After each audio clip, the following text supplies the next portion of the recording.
Hello, this is Kevin Jones. Welcome to Reformation and Revival Now. We are in part 5 of our spiritual life series, and we are going to continue right off of Hebrews 6, which we looked at last video, because it laid the foundations of the basic doctrines of Christ, which are to be experienced, not just taught, but experienced. Always keep that in mind when you're doing any Bible study. If you can't live it out, it's really not worth it. But we know that living and doing the word is worth it. So since we're talking about exercising our spirit man, then we need to know the functions of the spirit. So let's start off with the first and primary function, which every other function is built upon, and that is the ability to worship.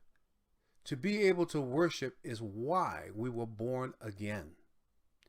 Ezekiel 36 says, "A new heart I will give you and a new spirit." It's from the new spirit and the new heart that you actually can worship. Jesus said in the 4th chapter with the woman of the well, he said, "Those that worship me must worship me in spirit and in truth. God is a spirit, and those that worship me must worship me in spirit and in truth." So that's obvious that that first function is to worship. Now, the woman at the well, as well as Jesus, understood ceremonial worship. It was a part of their upbringing. The woman in the well might not have been doing it right, but she still understood ceremonial worship.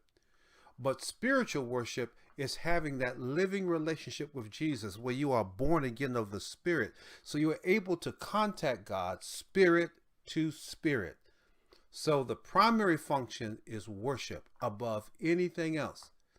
Now the second function or sense of the Spirit is revelation, very much related to worship.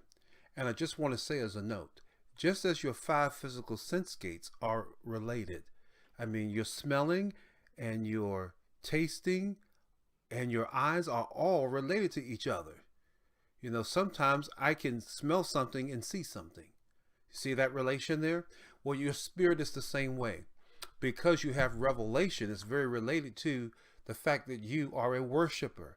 God has brought you into himself, and out of that you have revelation. So it's the same thing.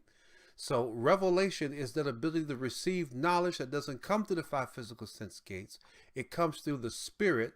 By the Spirit of God to your spirit, you can know or do things that you did not learn in your own strength or in the power of the flesh or of the soul, of the mind. All right, now a third function of the Spirit, there we go, they are very close, but yet a little different, is the function of discernment. Now, I'm not talking about the discernment of Spirit's gift. I'm not referring to that. I'm referring to the general discernment of spirits that are in your spirit because you're born again. And it works like this. Because you've entered in to worship into God through the Spirit, and you have experienced God by the Spirit, then when someone else comes in another spirit, you know something isn't right. And that's the general discernment. It's kind of like the people who work on counterfeit projects. They don't know all the counterfeit that's out there. They just know the real so well that when a fake comes along, they can see it from a mile away. This is the same foundation for the discernment of spirits in your spirit. The ability to have that discernment comes from knowing the living God in truth, in spirit and in truth. As somebody comes in another spirit, they have another motive, they have another attitude, then you recognize that they are not of God, no matter how good their confession of faith is, no matter how good their creed is or whatever you know them by the Spirit. You know that they got another angle. It may be religious, but it's not the love and the Spirit of Jesus love like you used to. All right, now I'm gonna go ahead and take a break because these things kind of spill over to each other. So let's take a break and we'll get back and we'll do the other senses.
Welcome back. We've been talking about the senses, and I'm going to go over two more. And like I said in the first half, they are all related. The next one, very similar to discernment, very discernment to revelation, and of course they're all related to worship, is what Watchmen Nee called intuition. This is the ability to make decisions without necessarily all the faculties of the flesh.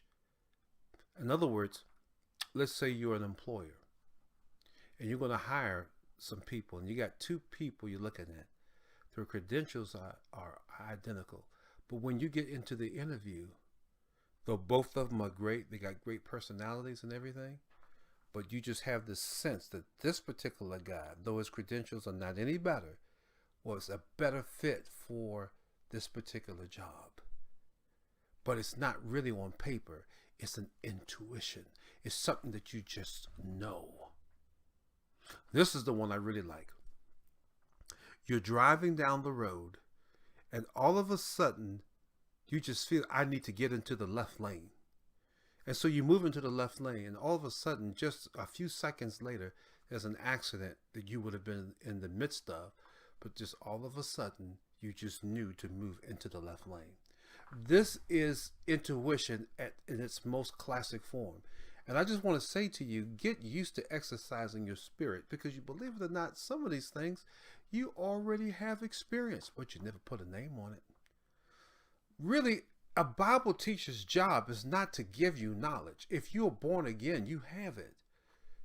A teacher's job in Christendom is to help the believer or fellow believer identify what he already has in God, because you've received an anointing that you've received from God, the Holy One, and you know everything you need to know.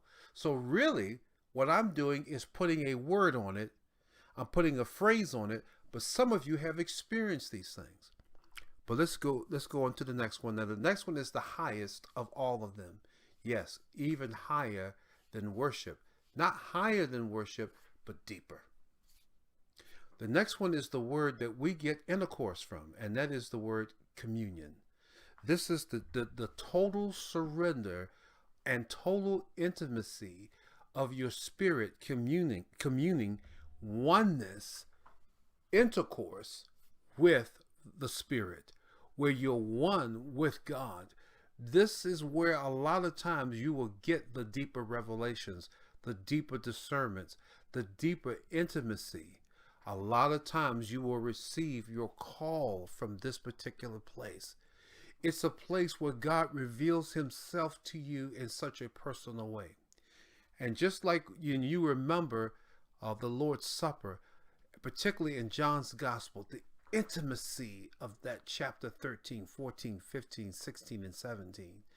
This is a deep intimacy where God is revealing himself to you and laying it all out there to you, you as his child, he as your father, you as the prospective bride, he as the bridegroom, and you're coming into that. These are all functions of your spirit. So after this particular video, from this moment on, we're going to begin to show you how these things really do work in life, and how they really apply in your everyday life. Some of them you will recognize instantly, some you won't. Some people excel in certain things in the spirit, and some people excel in other areas. Like, let me give you an example. My wife really excels in the area of intuition and discernment. Okay. She functions better than I do in those areas. But I function better in the area of revelation. And I function better in the area of worship.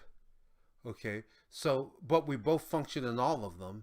But I tend to dwell more in worship and in revelation.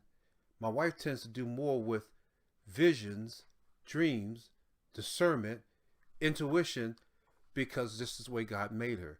But we're going to be getting into this, so I want you to please stay tuned with us. I promise that I'm going to keep this practical. I'm not going to get deep. I'm going to keep it nuts and bolts. All right, God bless you. We'll see you in the next video. Bye-bye.